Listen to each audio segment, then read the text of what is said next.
Olá, já estamos então começando a nossa live. Hoje eu estou com o privilégio de falar com a doutora Simone Fernandes, que é psicóloga. A tua formação foi na Universidade de São Paulo, né, doutora? Isso, lá na Universidade Adventista de São Paulo, mais conhecido como UNASP. UNASP, na UNASP. Eu vi que tu é pós-graduada ali, né? A pós-graduação tu fez lá mesmo? Eu fiz um MBA em gestão lá no UNASP, né? E depois eu fiz uma outra pós na área de psicologia jurídica e forense, que daí não foi no UNASP, foi numa outra universidade. Ah, perfeito. É importante isso aí. Mas pela tua experiência, tu trabalhou muito em escolas, né?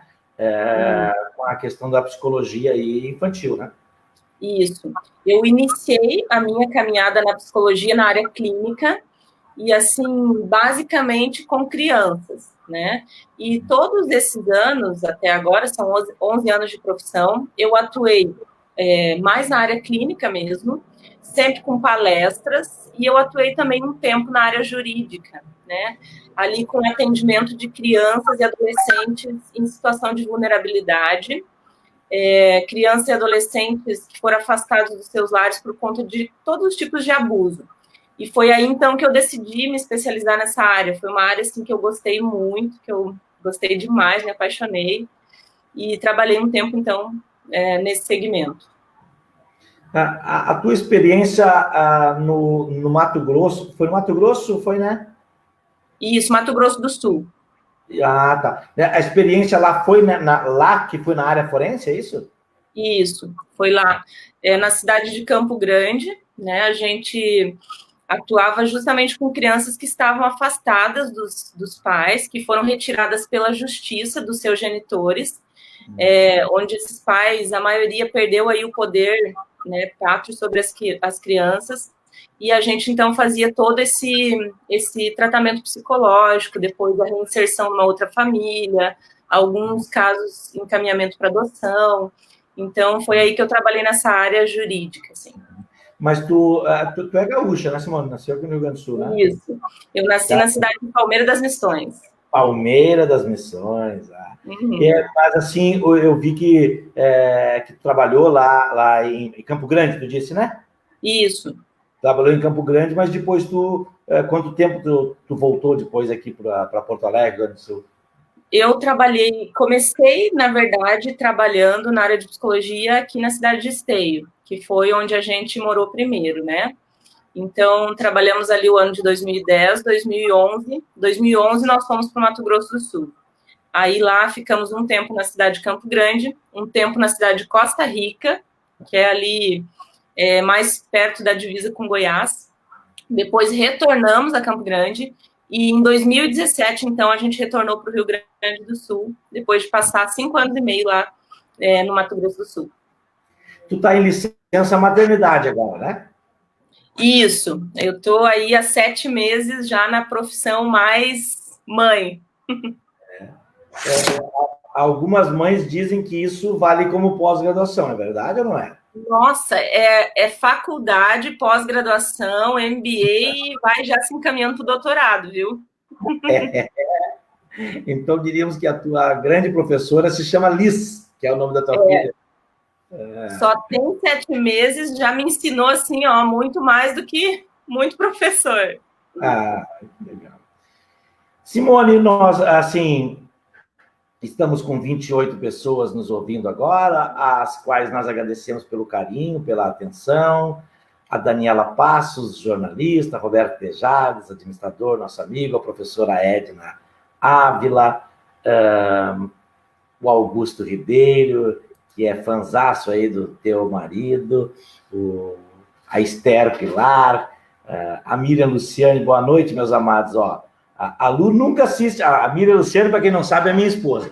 Ela nunca assiste live nenhuma. Aí ela viu que era a doutora Simone, já se meteu aí, né? Fanzaça. Que porra! É fanzaça tua aí, viu? A Sandra Marisa, que junto com a mãezinha dela está fazendo milhares de máscaras e distribuindo gratuitamente. A Ana Mussati também trabalhou muito tempo na questão da violência doméstica, que trabalha não somente com a violência contra mulheres, mas também contra crianças, né? Que às vezes as mulheres eram afastadas de casa, mas com toda a proteção, mas e o que faziam com os filhos, né? Então, por isso que trabalharam muito a questão da casa de acolhida, onde as mães podiam sair de casa por causa do perigo, né? A Ana Mussati dando boa noite aí para a doutora Simone e para mim. A Ana Maria Machado, ela disse que te conhece. Opa! Parece que tu casou com o filho dela, se não me engano, hein? Ele que casou comigo, na verdade, né? Foi ele, tá. Um abraço para a Ana. A Sônia Santos, boa noite. A Gláucia, o Augusto. A Ângela Treiber, que já foi conselheira tutelar. Ó, a Ângela nos assistindo aqui. Viu? Show! Josiane Piente, aqui nos assistindo. Acho que a Josiane, eu acho que é a primeira vez, eu não lembro desse sobrenome, mas olha aí. Fabiana Barbosa é advogada, também é tua conhecida. A Cecília Medeiros, jornalista, e ela ficou muito feliz aí quando soube aí que nós faríamos essa live. A Vanessa Rafaela dando boa noite, amada Terezinha Silva Vargas. Ó, o Felipe Tober dos Reis aí, ó. O Felipe é amigão, se criou junto com o teu marido aí, ó. Verdade. Deixa eu ver aqui, que eu acabei apertando aqui demais um botão aí, acabou subindo.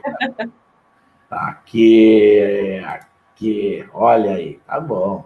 Olha aí, agora me achei aqui. Então, olha aí, ó.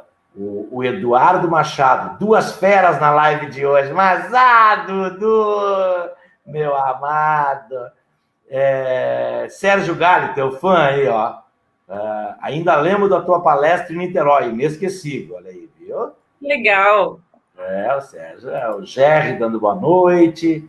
A Simone, oi, boa noite para todos. A Lindiomara, o Ortiz, nossa amada, morador de Guajubiras, o Heitor Dalpisol. O Heitor, olha aí, o Heitor também é papai novinho aí, viu? Se não me engano, deve ter uns 7, 8 meses a nenê dele e da Tayane, que é administradora. Alice Kohler, minha cunhada, amada, um beijo para ti. Ó o Evandro Coronetti, viu? O Evandro Coronetti fazia tempo que não vinha aqui conversar conosco. Foi saber que tu ia estar aqui, já veio se meter o Evandro aí. Claro, o Evandro é teu fanzaço aí, é amigo do teu marido. Gelson Paquete, Paulo Vargas, doutor Renato é professor e é advogado aí, ó. E o equilíbrio psicológico e a resiliência nesse momento de pandemia ganham ainda maior importância. Perfeito, doutor. Verdade. Tá certo, senhora. Estudei com a Simone no ensino médio, disse o Evandro. Verdade. Ele estudou contigo, mas quem casou contigo foi o irmão dele, né? O irmão dele foi mais rápido, Simone, hein? Olha aí, ó, o Nene Menezes. O Nene Menezes é o seu Vanduciro, nosso amigo aí, diz que conhece a gente também, ó. A Leide de Souza aí, um abração para a Leide. A Leide é fanzaça aí do teu marido, também conhece a tua sogra, teu sogro, Adilson Machado. Boa noite, Adilson, Everton Santos. A Tayane Cunha Dalpisol, que é a administradora aí. Ó, a Haile, que é a nenê dela, tem 10 meses, viu? Olha só. Respondeu aí. Gilberto e Rejane, boa noite, meus queridos. Um abraço aí para o Lucas, meu sobrinho amado. A Vera dos Anjos, um beijo, Vera. Simone amada, depois de saudar nossos assistentes aí, que agora já são 45, né? Quando eu comecei a falar eram 20, eu queria que tu falasse um pouco assim, nessa tua experiência de trabalho com estas crianças que são afastadas do lar, porque são vítimas de violência. A gente acompanhou casualmente, nós já tínhamos marcado contigo, e casualmente acompanhou nessa semana um caso que nos chamou muito a atenção, né? Uma menina que era vítima de violência pelo seu tio já desde os 6 aninhos, né? É difícil acreditar, mas como tem abuso de crianças, né, de 6 aninhos, Com 10 aninhos, a menina engravidou, né? E com autorização judicial, então, pôde acabar fazendo a interrupção da gravidez. Simone, como é que foi a tua experiência? Como é que tu consegue trabalhar isso aí? Eu acho que se eu sento na frente de uma criança e ela começa a me contar essa história, eu me destruo em lágrimas, né? Em vez de ajudar a criança, eu me atrapalho, porque a criança vai se apavorar mais. Como é que vocês, psicólogos, conseguem ouvir, usar toda essa técnica, esse conhecimento, essa questão racional para atender esses casos que deixa a gente abalado? Fala um pouquinho dessa situação que tu já viveu dentro do exercício da tua profissão. Essa é uma área de trabalho assim muito desafiadora, né, Emílio? Porque realmente assim toca no profundo da gente pessoalmente, né? Quando a gente vê coisas ruins acontecendo com crianças, que é um grupo assim de vulnerabilidade da nossa sociedade, porque estão indefesas, muitas vezes não conseguem falar o que está acontecendo com elas, é difícil mesmo.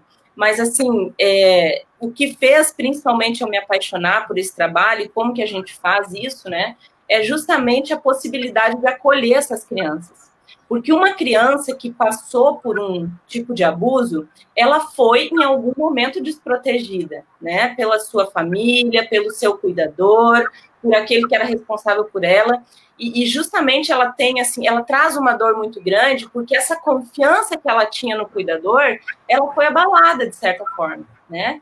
Porque quem estaria ali, de repente, para protegê-la, justamente que em algum momento falhou na visão dela e ela acabou sendo submetida a isso, né? Quando a gente viu, por exemplo, esse caso dessa menina, foram aí 4 anos, né, de abuso. E quando a gente pensa assim, né, por exemplo, como que a gente pode pegar isso, como que a gente pode perceber, será que é tão difícil? Como que uma criança fica 4 anos sendo abusada e ninguém percebe isso, né? E muitas vezes eu tive o questionamento dos pais de como a gente percebe isso numa criança, né? É possível uma criança passar 4 anos e ninguém perceber? E, na verdade, eu sempre falo para os pais, dificilmente uma criança vai contar sobre o abuso, né? Ela tem muito... Isso me chama, desculpa te interromper, isso me chamou muita atenção, né? Eu tenho, na minha área como advogado, às vezes eu tenho visto alguns acontecimentos de crianças que foram abusadas durante muitos e muitos anos, e só na fase adulta é que vem a denunciar. Por que isso acontece, doutora? Desculpa eu te atrapalhar, mas me chamou a atenção essa questão, acho que talvez, assim, isso é muito esclarecedor para a gente, né? Sim. A criança que está sobre algum tipo de abuso, em primeiro lugar, geralmente, em praticamente 100% dos casos, ela está sob ameaça dessa pessoa que está abusando, né? Então, a pessoa fala, não, se você contar para alguém, eu vou matar o seu pai, eu vou matar sua mãe, eu vou roubar você. E a criança, ela não tem capacidade de discernir isso como uma mentira, né? Ou como é algo que está sendo feito só para ameaçar. Ela toma isso como verdade. Então, ela sempre está sob ameaça e sob muito medo, né? Ela tem muito medo de contar. Muitas vezes, o abusador faz com que ela se sinta culpada por aquilo ali, né? Não, você também é culpada, você também faz parte disso. Então, ela também acaba não contando para alguém, né? Dificilmente, Emílio, dificilmente, assim, ó, raríssimas vezes eu vi um caso em que a criança teve a coragem de falar para alguém, né? Isso é raro, é? É raríssimo, é raríssimo. Esse tempo que eu atuei num abrigo, eu atendi aí muitas crianças que passaram por lá. Teve, assim, momentos em que todas as crianças que estavam no abrigo eram vítimas de abuso sexual, né? Porque ali eu peguei vítimas de todo tipo de violência, psicológica, física. Tu chegou a trabalhar no abrigo, onde todas as crianças ali tinham mais ou menos uma história em comum, é isso, né? Isso. Eu atendi crianças de 0 até 17 anos. E então, assim, teve momentos do tempo que eu trabalhei ali que nós tínhamos 100% de crianças abusadas sexualmente, né? E daí, em outro momento, às vezes ia chegando, porque é muito rotativo os abrigos, né? Um chega, de repente sai, daqui a pouco chega outro, então a gente vê ali muitas histórias. E, para te falar a verdade, todo o tempo que eu fiquei lá, eu vi uma situação em que uma menina de 12 anos teve coragem de denunciar o abuso que acontecia com a sua irmã. Não era nem com ela, né? Quem era a vítima era a sua irmã. Isso, a irmã de 5 anos era vítima do padrasto, né? A irmã contou para essa irmã mais velha, só que uma criança de 5 anos, ela tem muita dificuldade de entender o que está acontecendo, né? As situações assim que ela passou foram muito pesadas e de uma maneira assim muito infantil, ela relatou para a irmã, né? Sim. Aí a irmã se ligou e ela denunciou isso na escola. Né? Então, olha a importância, né, desse ambiente de confiança na escola. Então, foi através da escola que a gente conseguiu, assim, né, e chegar nesse caso. Mas ela foi a irmã que denunciou, né? Então, esse foi o único caso, assim, que a criança teve a coragem de ir até alguém e denunciar. Tá. Doutora, deixa eu te falar mais uma questão que o pessoal que está entrando aqui, algumas pessoas perguntaram, eu queria que tu nos respondesse aqui. Parece que é o Augusto que perguntou. É verdade que crianças vítimas de abuso, elas se tornam propensas a serem adultos abusadores? Ótima pergunta. Assim, ó, e aí entra também um pouco da palavra que a gente, né, vai trazer aqui. Algo que pode fazer diferença nesse processo entre passar por um abuso e de repente se tornar isso é o poder de resiliência dessa criança, tá? Então, assim, algumas crianças, elas têm uma capacidade muito grande de se regenerar emocionalmente depois de um abuso, tá? E isso depende também de muitos fatores. Por exemplo, né, se esse abuso é detectado cedo, se há um tratamento para esse abuso, porque o trauma que fica de um abuso, ele é gigantesco, é imensurável, certo? Na personalidade de uma criança, na vida emocional de uma criança, é imensurável o trauma de um abuso. Então, assim, se isso foi detectado cedo, se a criança teve um apoio, se a criança teve uma estrutura pós-trauma, né? Familiar, de tratamento psicológico, de restabelecimento, ela vai conseguir aí se restabelecer. Agora, o que acontece? Aquilo que você falou antes, muitas vezes a criança nunca denuncia, esse abuso nunca é descoberto, certo? E às vezes lá na frente, como adulto, ela acaba repetindo esse comportamento. Eu presenciei isso também várias vezes, assim, quando adolescente já, as crianças tendo esse comportamento com crianças menores, porque já haviam passado por aquilo, né? Então, isso pode acontecer. Tem uma propensão maior? Tem, porque você aprendeu aquilo ali, enquanto era pequeno, né? E parece assim, que uma vingança, não sei se é esse o termo, mas parece assim, eu fui abusado e até então o Estado nada fez contra mim, então eu não sei se alimenta, assim, algo angustiante que acaba levando. Tu acha que isso tem alguma viabilidade pela ciência, pelo conhecimento da psicologia? Olha, é uma série de fatores, né, que podem levar um adulto a se tornar um abusador quando isso aconteceu com ele na infância. Mas, assim, principalmente é que quando a criança, quando ela é muito pequena e ela recebe esse tipo de abuso, muitas vezes, Emílio, ela aprende que isso é uma forma de receber atenção de alguém. Às vezes ela não tem atenção de ninguém na família, certo? E ela tem ali aquele abuso, que é extremamente ruim para ela, mas ela está recebendo atenção, o toque de alguém. E às vezes lá na frente ela aprendeu isso, né? E ela acaba passando isso para outra pessoa, repetindo esse comportamento de alguma forma. Mas às vezes tem essa dor, tem essa mágoa, tem esse ressentimento, né? E isso tudo, assim, gera aí uma miscelânea de sentimentos que podem levar, de repente, a esse comportamento na vida adulta. Doutora, o Felipe Reis aí, que é muito amigo do teu esposo também, conhece o teu trabalho, ele faz uma pergunta ali assim, ó. Para quem não gosta muito de ler, mas para quem sabe que tem que ler e que tem filho pequeno, para compreender melhor isso, qual é o livro que tu indicaria? Tipo assim, ó, se tu vai ler um livro só, então lê este. Qual é a indicação, né? Pode até indicar mais de 1, 2, 3 aí que tu acha importante. Inclusive, depois, se tu puder entrar na live e responder ali depois, para que as pessoas... Mas o que tu aconselharia para esses pais assim que querem conhecer um pouco da psicologia infantil? Porque errar, a gente sabe que vai errar, né, Simone? A ideia da gente é errar menos, né? Errar menos. Encher de amor, de proteção, de carinho, mas se preocupa.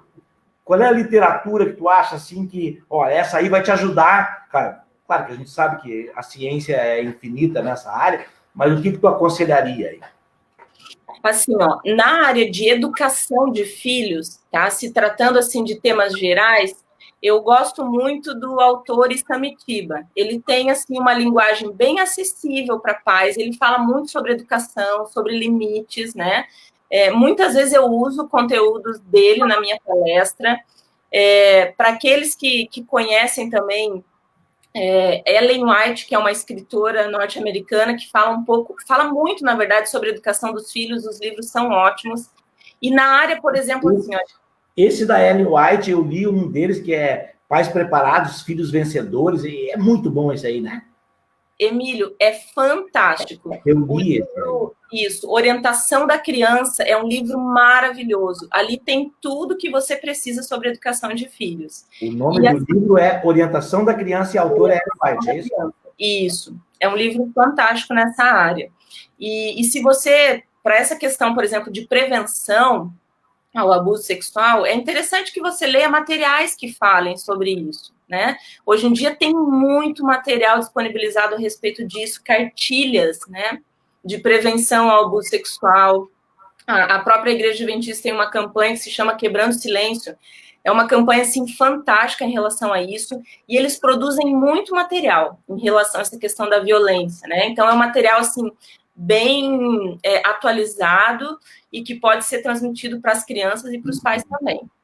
Tu sabe, Simone, casualmente o dia da live foi hoje, faz um mês já que nós marcamos, mas também aconteceu. A Igreja Adventista local aqui está marcando para este sábado na cidade de Canoas uma carreata chamada Carreata do Quebrando o Silêncio, né? Que ela usa sempre um período do ano para chamar a atenção não somente na área educacional, como na rua, com carreata. Geralmente tem passeata, né? Mas a questão de pandemia, né? Para que não haja a questão para que seja respeito ao distanciamento social e a preocupação aí com a pandemia, está ocorrendo uma carreata. Quem quiser participar vai sair ali de frente do shopping, em frente da Escola Adventista de Canoas, uma carreata, vai ser bem legal, os carros vão receber orientação e tudo mais, e a carreata vai terminar lá onde era o estacionamento do Macro Atacado, lá perto do bairro Matias Velho, lá na rua Guilherme Michel. Bem legal, bastante espaço aí, para chamar a atenção justamente do Quebrando Silêncio, para que as pessoas ajudem. E nessa linha, perguntou a Esther, quais são os cuidados que a família deve ter para ficar assim antenada com isso e não correr o risco de perceber o abuso anos depois, assim, que tipo de sinais a criança dá que os pais têm que perceber a ponto de trabalhar na investigação? Perfeito, essa é uma pergunta ótima, a gente precisa entender um pouco disso. Então, assim, primeira coisa, o abuso, também todos os casos que eu vi até hoje, ele não acontece por um desconhecido que está passando na rua. 99% dos casos de abuso ocorrem por pessoas da própria família, certo? Ou do círculo familiar, do círculo social da família, né? Então, é um amigo da família. Esse caso agora que se tornou manchete dos jornais, era o tio, né? Exatamente. O irmão da mãe. E, assim, todos os casos que eu atendi, era padrasto, era pai, era um avô, era um tio, era um amigo da família, um conhecido. Então, a gente precisa estar muito atento com o nosso círculo, né? Esse é o primeiro ponto. E, assim, não, né... Não é não confiar, mas, assim, sempre estar atentos a quem fica com os nossos filhos, aonde eles estão, tomar conhecimento de tudo, sempre perguntar, né? Ficou na casa do vô e da avó, ficou na casa do tio, como é que foi lá? O que vocês fizeram hoje, né? Depois que a criança chega, sempre tentar ter esse feedback. Mas a grande pergunta que fica é: como eu vou identificar um abuso sexual no meu filho? Essa pergunta é muito importante. Eu já falei aqui e volto a repetir. Dificilmente, certo? Pode acontecer, mas dificilmente seu filho vai chegar e dizer assim para você: olha, meu tio está me abusando, meu avô mexeu em mim. Dificilmente ele vai fazer isso. Então, como que a gente vai, né, perceber isso? A criança, ela sempre comunica o que está acontecendo com ela. De que maneira? Sempre comunica. Sempre ela vai comunicar. Mas de que maneira? Através do seu comportamento. A criança fala através do seu comportamento. Então, ela sempre dá sinais. E eu quero, assim, colocar aqui uma experiência que eu tive, que foi até no início da minha carreira, nessa situação. Eu recebi uma mãe no meu consultório, né? E ela me contou um pouquinho da história que ela tinha vivido. E foi justamente assim, Emílio. Ela tinha um filho de mais ou menos 8 anos de idade. Ela conhecia o seu filho. Então, isso é importante. Você precisa conhecer o seu filho. Você precisa conhecer como ele se comporta para que você possa, então, identificar sinais. Se você não convive com ele, se você não o conhece, você não vai conseguir perceber quando algo está diferente, certo? E ela me disse assim: olha, meu filho era assim, assim, assado. De uma hora para outra, ele começou a ficar muito diferente. Ele não queria mais ir na escola, ele não aceitava mais os meus carinhos, né? Nem o do pai, ele ficava um pouco incomodado. Ele começou a parece que ser uma criança triste, ele já não queria brincar como antes.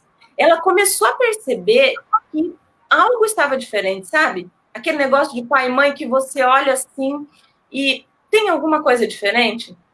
E ela perguntou: filho, está acontecendo alguma coisa? E ele: não, mãe, está tudo bem, está tudo certo. Mas ela pensou: não, alguma coisa não está certa. Tem alguma coisa errada. Tem alguma coisa errada, sabe? Ela percebeu sinais no comportamento dele. Ele já não estava comendo como antes. São pequenas coisas, e cada criança vai dar um tipo de sinal, mas tem algum sinal. E aí ela começou, então, a prestar atenção. Ela começou: não, eu preciso descobrir o que está acontecendo com meu filho. E ela começou a observar o filho, assim, de maneira muito mais intencional, sabe? E eles tinham uma roda de amigos, eles tinham alguns amigos ali de convivência, e certo dia eles se encontraram para um churrasco, né? E ela percebeu, assim, que eles se encontraram e um amigo da família já chamou o menino para brincar. E ela já achou aquilo meio estranho, né? Mas ela deixou. Um tempo depois, ela foi até onde eles estavam brincando e ela pegou a situação do abuso acontecendo em flagrante, né? Então, assim, eu achei fantástico esse caso, porque, em primeiro lugar, a mãe conhecia o seu filho. Então, ela podia dizer quando o comportamento dele estava diferente, sabe? Segundo, ela percebeu alguma coisa diferente. E terceiro, ela observou, né? E então ela chegou justamente aonde ela queria, que era entender que alguma coisa estava acontecendo com ele.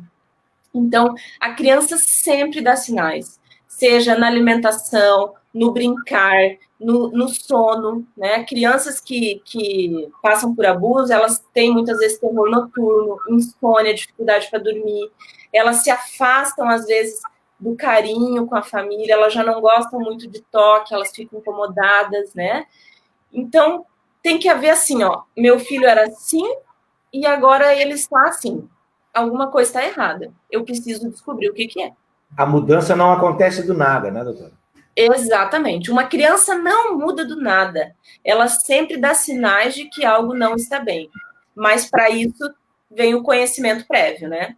Doutora, antes de eu avançar um pouquinho na questão do processo, de como o processo de pandemia agravou essa situação da saúde mental, principalmente das crianças, e dos riscos também, eu queria te fazer uma outra pergunta, assim. É muito comum a questão dos pais abusadores, dos tios, dos padrastos, irmão mais velho, e a gente não vê quase o sinal, assim, da mãe ou da irmã abusadora. Tu acha que isso não existe por questões fisiológicas ou porque as mães realmente amam de forma assim, com mais intensidade no sentido de proteção? Como é que a psicologia vê essa questão? Olha, isso existe muito pouco, mas existe. Eu já vi alguns casos, né? tanto de meninos abusados por mulheres, por mães, né? Tanto meninas, enfim. Então, isso existe. Mas, assim, a princípio não há uma explicação, como é que eu vou dizer, comprovada cientificamente do porquê, certo? Mas esse é um comportamento basicamente mais masculino mesmo, né? A gente não sabe ainda se é por conta da criação, que é um pouco diferente, se é por conta de alguma questão de gênero mesmo, não se sabe exatamente por quê, mas realmente os abusadores, em sua grande maioria, são homens, porém acontece com mulheres, né? E geralmente mulheres que abusam é porque foram previamente abusadas também na infância. Mas não se sabe ao certo por quê, mas elas têm geralmente um poder de resiliência maior para não perpetuar esse tipo de comportamento, né? Isso é mais fácil para os meninos. O que é esse poder de resiliência, doutora? Muito bem. Para a gente entender o que é esse poder de resiliência, a gente precisa entender um pouquinho o que é, né, a questão da resiliência. Esse é um termo, na verdade, relativamente novo, tá? Que a psicologia começou a usar por volta dos anos 80 e 90, então é recente, só que hoje é muito falado, é muito atual, né? É muito construído em cima desse tema, mas ele é um tema que foi emprestado aí da física. Ele é uma propriedade que alguns objetos têm de serem amassados e voltarem ao seu estado original. Eu quero exemplificar rapidinho aqui para você. Olha só. Se eu pego uma folha de papel, eu tenho aqui uma folha e uma esponja, certo? Sim. Se vocês estão conseguindo me enxergar. Se eu faço isso daqui com as duas, né? Então, eu submeto as duas a uma situação traumática, né? As duas estão sob estresse, digamos assim. Quando esse estresse termina, uma tem a propriedade de voltar ao seu estado natural e a outra não, tá? Então, isso aqui é resiliência, certo? Como que isso se aplica na questão psicológica e emocional? Algumas pessoas, né, têm um poder maior de, após um evento traumático, uma crise, uma perda, algo assim bem complicado, voltarem ao seu estado original, porém terem crescido com isso, né? Terem tirado algo de proveitoso desse processo. Então, esse poder de resiliência é você passar por algo muito difícil e você transformar isso em algo positivo na sua vida, você encontrar um caminho mais positivo e você conseguir se recuperar desse processo. Esse é o poder de resiliência que a gente fala. Tá, doutora, tu atuou muito na questão escolar, né? Tem esse debate que está avançando muito agora, porque nós estamos num processo de pandemia. A gente sabe que muitas vezes a questão do abuso, ele acaba os professores notando, né? E a escola chamando o conselho tutelar, e às vezes, geralmente, assim, acontece muito da criança se abrir ou para a orientadora educacional, algum profissional da área da educação, nesse sentido, pessoas que lidam com crianças o dia todo que percebem isso, né? E nós estamos vendo agora que no período de pandemia as crianças estão mais em casa, né? Uhum. Alguns têm defendido que as aulas têm que voltar logo, porque essas crianças estão sendo mais vítimas, né? E outros estão dizendo que isso é um risco. Entretanto, voltar agora para a escola é um risco maior, eis que o número, nós estamos tendo 1.000 mortes por dia no Brasil, né, em média disso, e que a pandemia ainda é muito grande e que poderão as crianças levar o vírus para dentro de casa e matar a mãe, a avó, o tio, e que isso daria um trauma, assim, né? Tu chegaste a dar uma avaliada nessa questão sobre essa dicotomia, ficar em casa correndo risco e ir para a escola correndo risco? Como é que tu trabalha isso aí na orientação, por exemplo, na questão da escola pública, 40 crianças numa sala de aula e tudo mais, né? A gente tem visto alguns vídeos, alguns debates nisso. O que tu pensa disso? Bom, entrando nessa questão de pandemia, é um momento bem complicado para a volta às aulas, né? Levando em conta essa questão do contágio, disso que você colocou, as crianças, elas não têm essa essa capacidade, às vezes, de manter um distanciamento, de manter o uso de máscara, de manter esses cuidados, assim, né, de uma maneira que seria necessário e fundamental nessa época. Agora, claro, a escola, ela é um fator de proteção, principalmente na questão pública, né, para as crianças, porque ali elas têm um acolhimento, elas têm alguém que está olhando com mais, às vezes, mais atenção para ela tem ali uma professora que ela consegue conversar, mas teria que avaliar nessa questão o que é menos impactante, né? Como a gente está num momento de pandemia, é muito complicado dizer, não, volta, tem esse fator proteção da escola, mas também tem um outro lado que sai totalmente do nosso controle, né?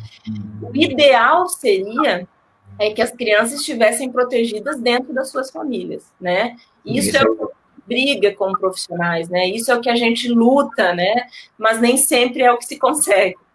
Uhum.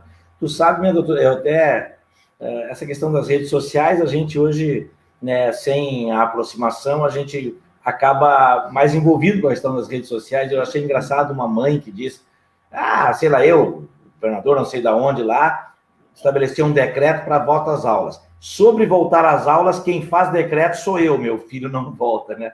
No sentido de proteção. Achei muito engraçado essa questão. Né? Isso. Doutora, vamos avançar um pouquinho, queria te desafiar a avançar um pouquinho assim. Houve uma pesquisa aqui no governo do estado e consultaram aí em torno de 400 municípios sobre as especialidades que mais foram procuradas nesse processo de pandemia, né? E eles viram que muitos especialistas não foram mais procurados, né? Nessa área, os leitos hospitalares esvaziaram algumas áreas porque as pessoas se afastaram dos hospitais pelo medo da contaminação, né? Algumas pessoas que faziam tratamento de câncer acabaram com medo, pararam de fazer, o que poderia gerar transtornos. Então, foi feita uma pesquisa pela Secretaria Estadual de Saúde e eles notaram uma coisa, que a especialidade mais procurada nesse período foi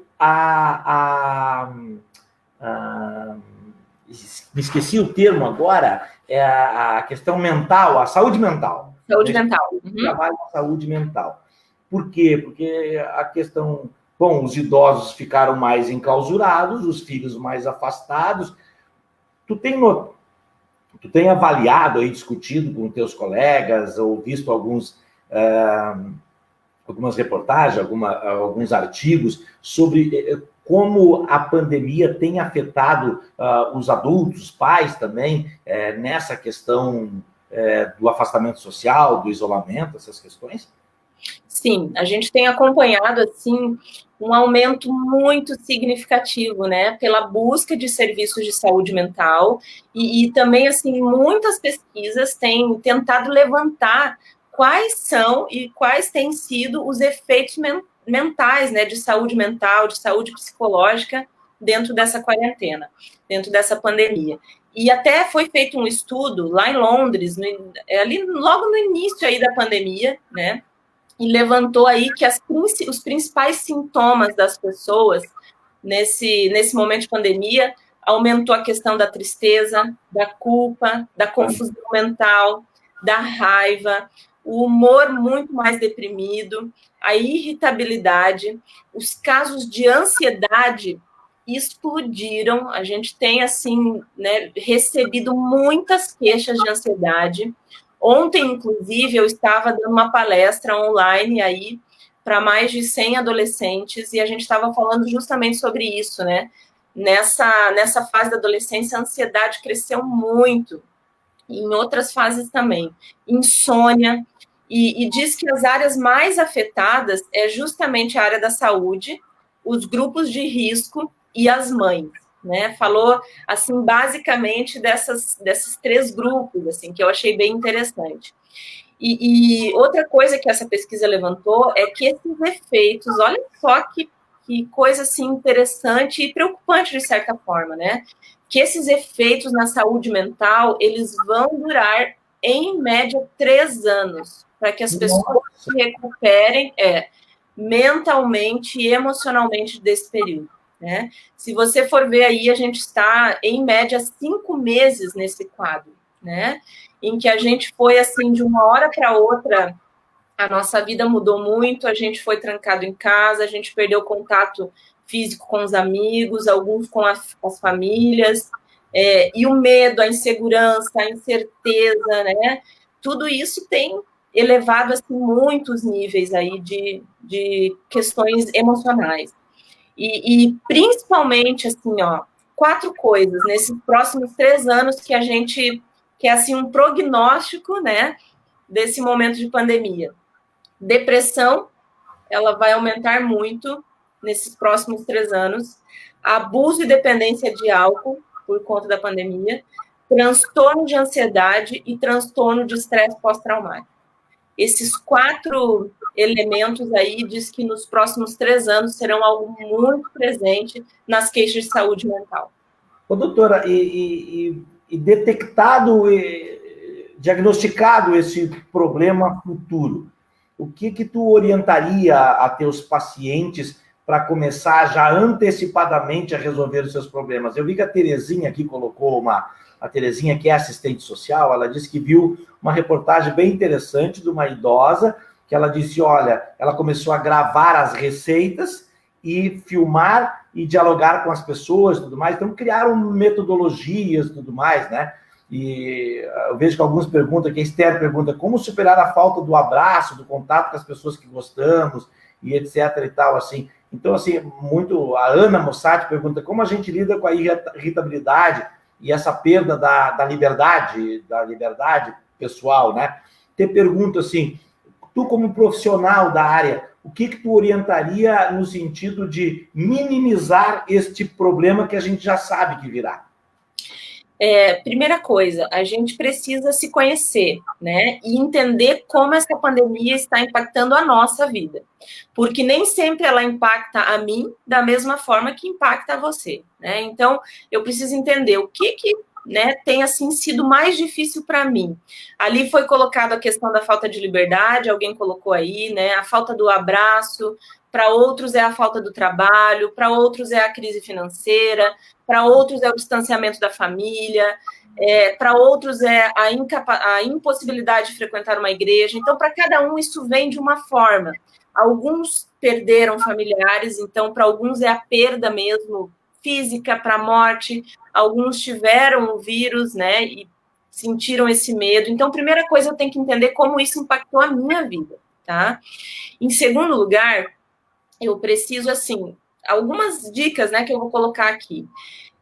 Eu preciso escolher com o que eu vou alimentar a minha mente, sabe? Esse é um período, Emílio, em que eu percebo muito lixo nas redes sociais para alimentar a nossa mente. Então, assim, a gente às vezes se alimenta do pânico, às vezes a gente se alimenta do pavor, às vezes a gente se alimenta da tragédia. Então, da mentira. Exatamente, da mentira, né?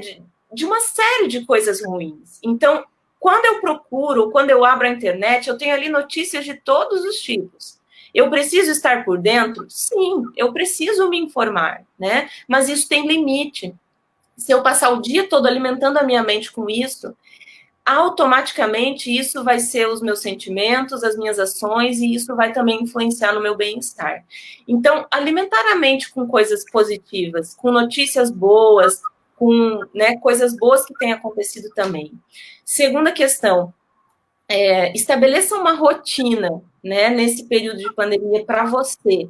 E uma rotina que tem espaço para tudo. Às vezes a gente fica ali só trabalhando, ou às vezes a gente fica só assistindo TV, ou às vezes a gente fica só fazendo isso ou aquilo, né? Então, tem um tempo para você trabalhar, um tempo para você descansar, um tempo para você fazer algo que você gosta, tem um tempo para você ter contato com os amigos, com a família, de maneira virtual que seja, né? Então, estabeleça algumas questões aí de rotina para o seu dia a dia.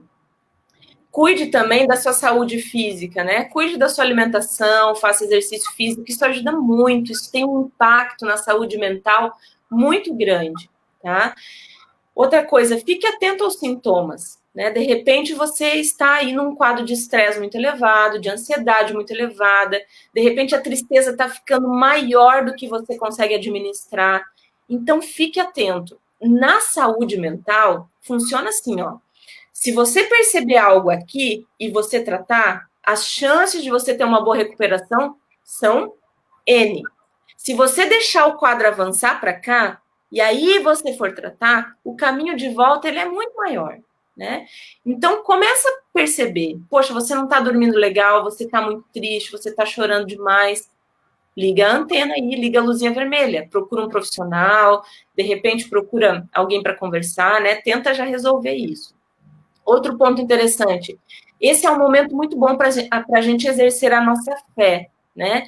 Independente daquilo que você acredita, independente daquilo que você pratica como fé e espiritualidade, é muito importante você ter alguém maior para conversar, para orar, para rezar, para acreditar. Isso faz muita diferença.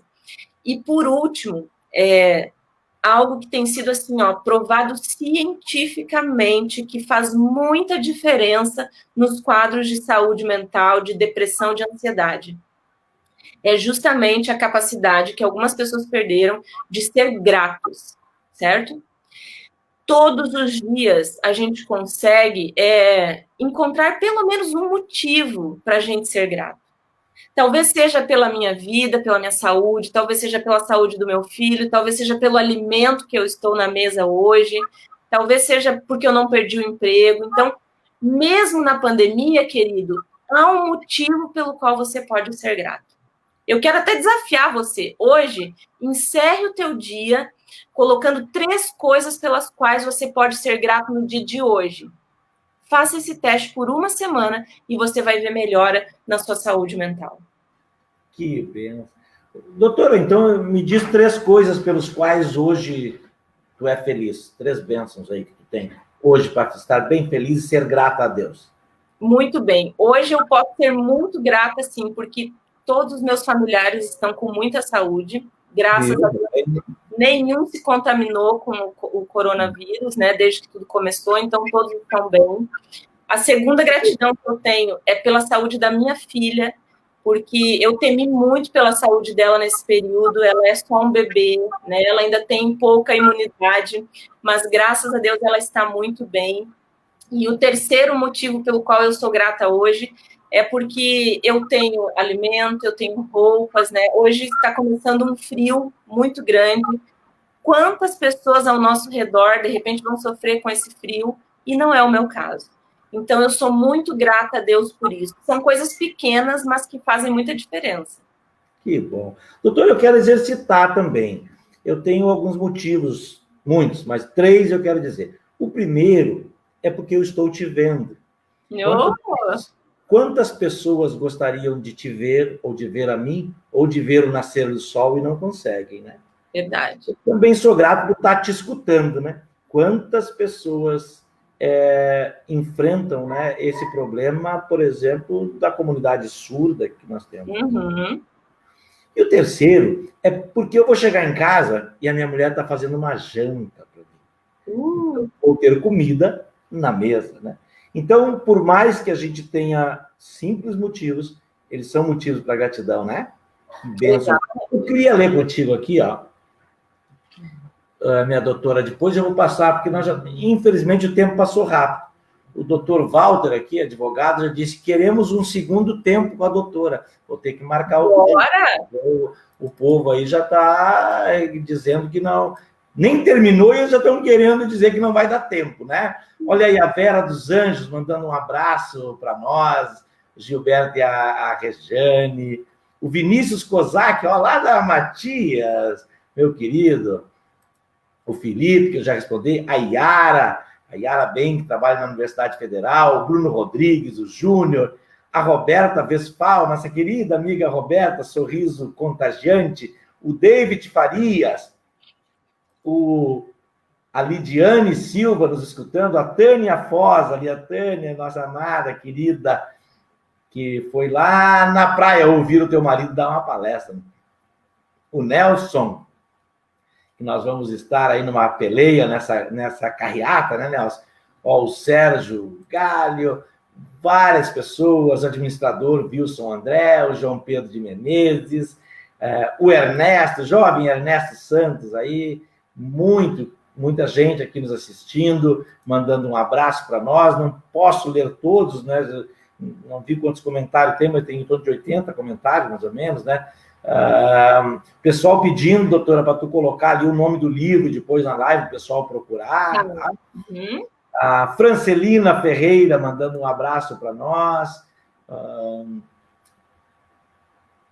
A Cristina Bogner, ótima live, que bom, Cristina, que está nos assistindo. Acho que a Cristina é a primeira também, esse sobrenome eu não estava lembrando aqui. Ó, Conselheiro Tutelar, Fernando Tober, a Silvana Azevedo, o José Cláudio Borba, lá de Esteio, meu primo amado, querido, que eu amo. A Michele Dutra, que trabalha muito na linha da inclusão também, viu? Uma amiga nossa que eu tive o privilégio de conhecer, maravilhosa. O pessoal, Jonathan Eduardo, mandando um abraço para nós, um abraço também. A Daiane Freitas, Niterói na escuta, ela diz, ó, é o bairro do teu marido, Daiane Freitas. A Vitória, mandando um abração, o Claudinei, pessoal, olha aí a dona Regina, muita gente, eu estou lendo alguns aqui, o Marcos Sistini, Roberto Sanches, Regina, a Sônia, olha, bastante gente aí, depois, gente, a gente vai aí e curte aí. Minha doutora amada, assim, queria dizer que eu sei que esse tema, ele é infinito, né? Esse Deus que nos deu a sabedoria aí, deu a vocês que estudam a questão da psicologia a possibilidade de nos ajudar. Eu quero, antes da conclusão, eu queria pedir que tu nos desse um pouco mais, assim, dessa orientação, porque tem algumas pessoas que, devido à angústia, tristeza, isso e aquilo, estão se automedicando, né? Comprando remédio, eu vou comprar aquele que dá para dormir, esse e aquilo. O que tu acha que essas pessoas poderiam fazer? Olha, a gente não recomenda, né, de maneira nenhuma a automedicação, porque isso às vezes pode trazer outros malefícios que depois a gente não consegue, às vezes, até nem corrigir. Então, primeira coisa, como a gente já falou aqui, tenta se ouvir um pouco, se escutar um pouco, olhar um pouco para dentro, olhar para as suas emoções. Tenta primeiro exercitar coisas mais naturais, a meditação, a conexão com Deus, a conexão com as pessoas, o exercício físico, né?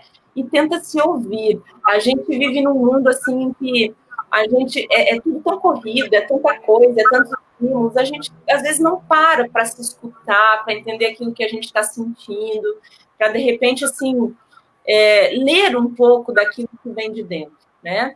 Muitas vezes, Emília, a gente já vinha passando por um período difícil e essa pandemia só potencializou algo que a gente já vinha trazendo, né?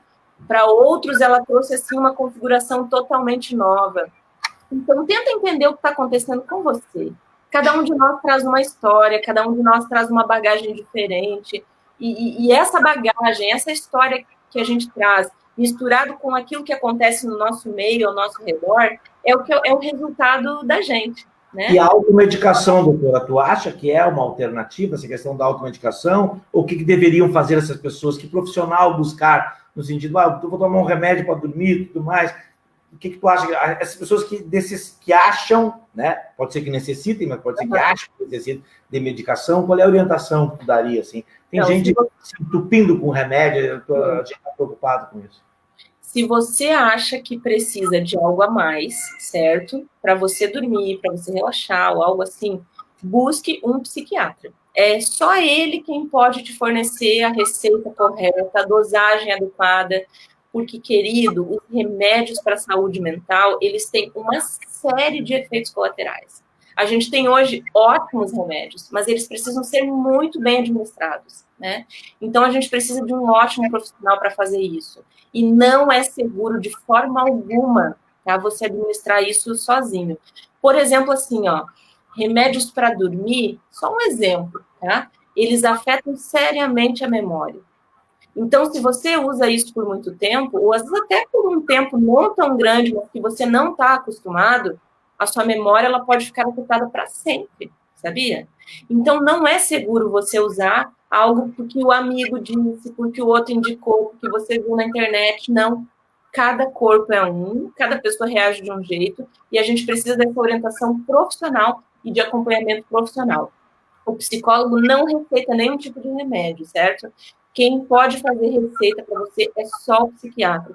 E se você tem um psicólogo, um terapeuta, um coach, sei lá, alguém que te diz assim, usa tal remédio, fica ligado. Corre que é cilada, Bino, porque nós não estamos aptos a receitar nenhum tipo de medicação, certo?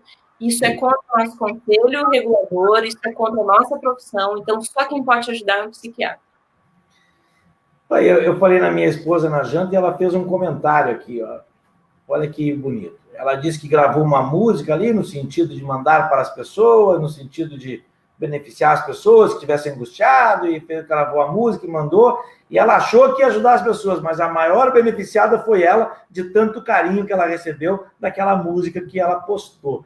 Tu vê como quando a gente pretende ajudar o próximo, a gente, sem perceber, acaba se ajudando, né? Que coisa interessante. Ajudar também é uma boa terapia, doutora?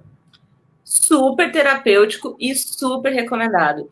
Tem duas coisas que acontecem quando a gente ajuda. Primeiro, quando a gente ajuda alguém, a gente tira o foco do nosso problema. Então, isso é muito positivo para a nossa saúde emocional. Porque quando a gente está ali só mastigando o nosso problema, isso é bastante negativo. Então, quando eu ajudo o outro, eu tiro o foco do meu problema. E segundo, o retorno que eu recebo, né, em forma de carinho, de gratidão, de bênçãos, ele é terapêutico para mim. Então, é muito importante. Quando eu ajudo o outro, eu ajudo mais a mim mesmo. E quem tem o costume de ajudar pode comprovar isso na prática. É ou não é? Quando a gente dá, parece que o maior beneficiado é a gente mesmo, né? É bíblico, né? O nosso Criador já avisou isso para a gente, né? Exatamente. Doutora Simone Fernandes, nossa psicóloga, nossa amiga, que milita na área dos direitos, das garantias, de proteção das crianças, das mulheres, de todos aqueles que se sentem oprimidos ou que de alguma forma sofreram algum tipo de agressão. Muito obrigado por usar o teu conhecimento, por tanta bondade. Várias pessoas já ouviram várias palestras tuas e por isso me indicaram para que tu pudesse, assim, avisar, estar conosco, né? Me passaram aqui que já tem mais de 140 comentários. Legal. Aí, pessoas, perguntas nos ouvindo. Então, a nossa live, ela continua rodando, né, nas redes sociais, e de maneira que, às vezes, tem um alcance muito longo, até 3.000 pessoas.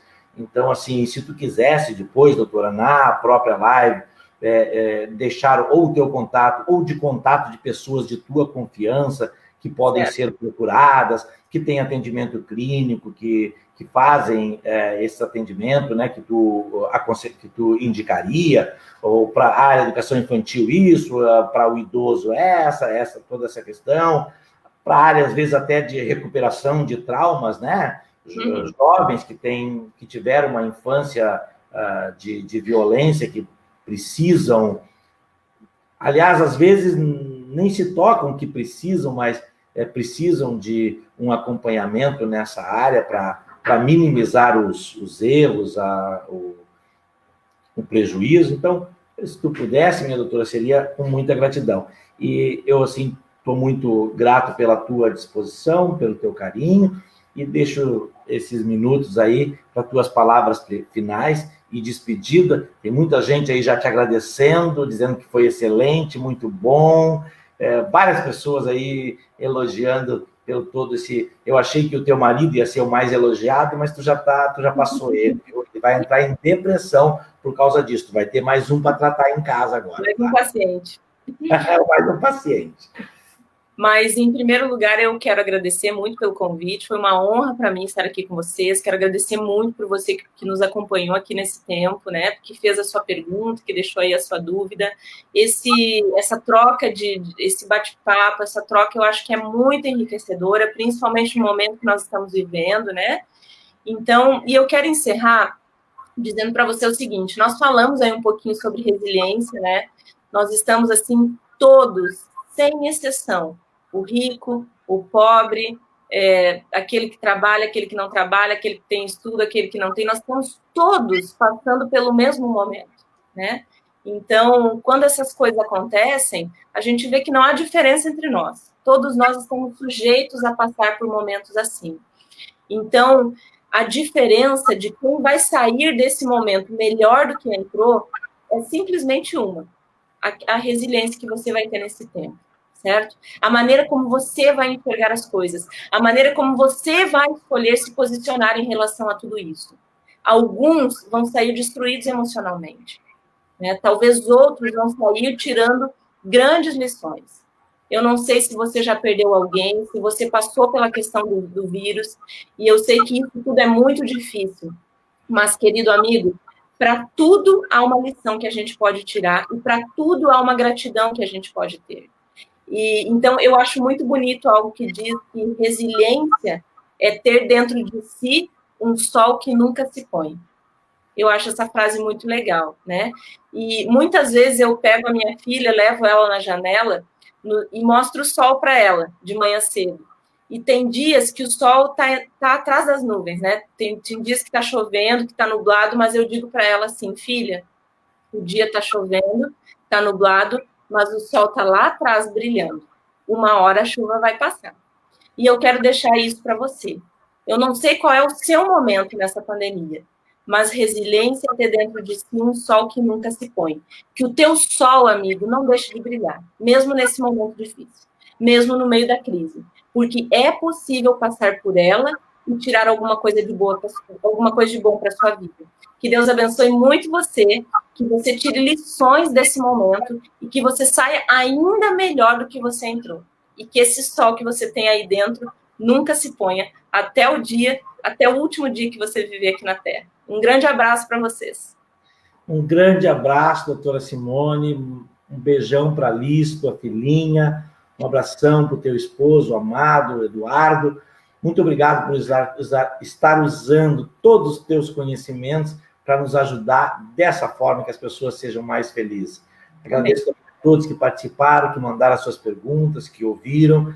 Se você quiser, você pode compartilhar a nossa live, pode curtir, pode comentar. Isso ajuda para que ela tenha mais alcance, que mais pessoas possam ser beneficiadas. Um abraço a todos vocês, uma boa noite. E, doutora Simone, mais uma vez, que honra em estar dividindo esse espaço contigo. Até mais. Até.